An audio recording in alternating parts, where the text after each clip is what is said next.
I can see myself. No need. Okay, thank you so much.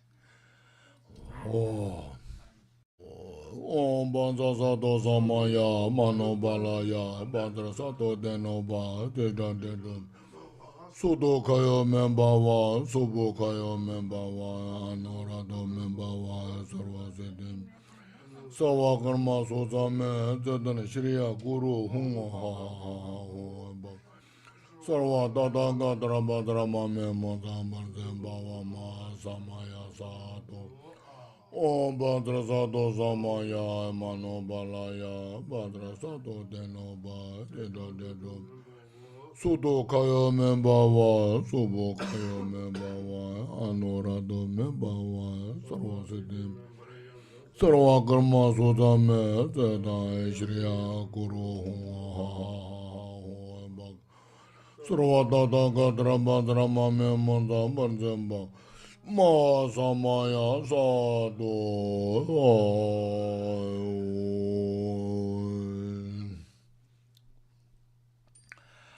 Okay, first please take a deep breath. Inhale fully.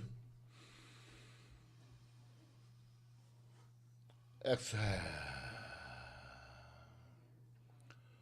Please inhale fully.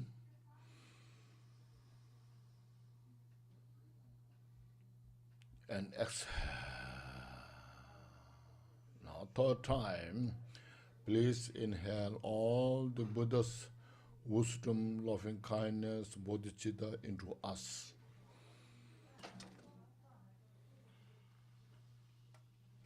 And exhale all our negativities.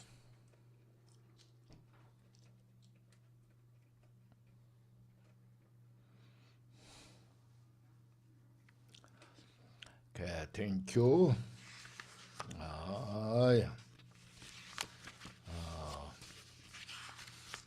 Today in the afternoon, this I thought if we could do this short Guru Yoga. Do you have that copy with you? The copy of the short Guru Yoga? It's called the Guru Yoga that brings the Dhammakaya onto the path. Everybody has that. So we do this just in English. La.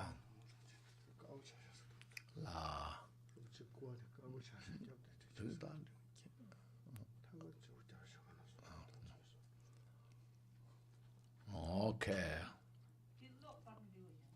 La.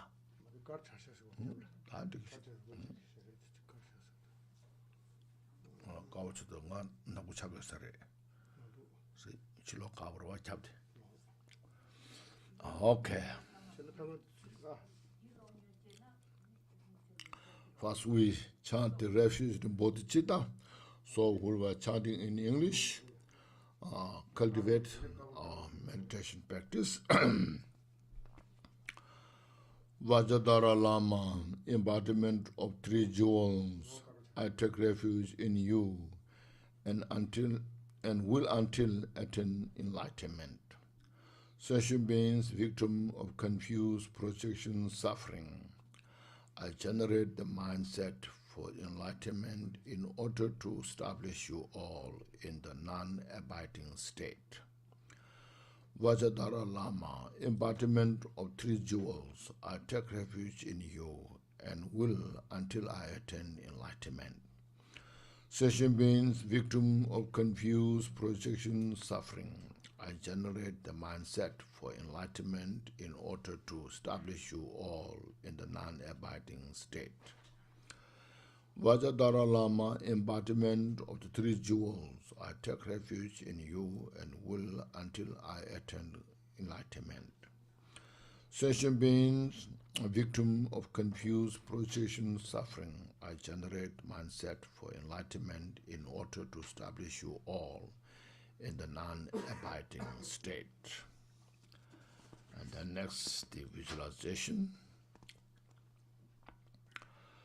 Lord Vajradhara Jigdasungun, you sit on a seat of the 10th strength, 4 fearlessnesses,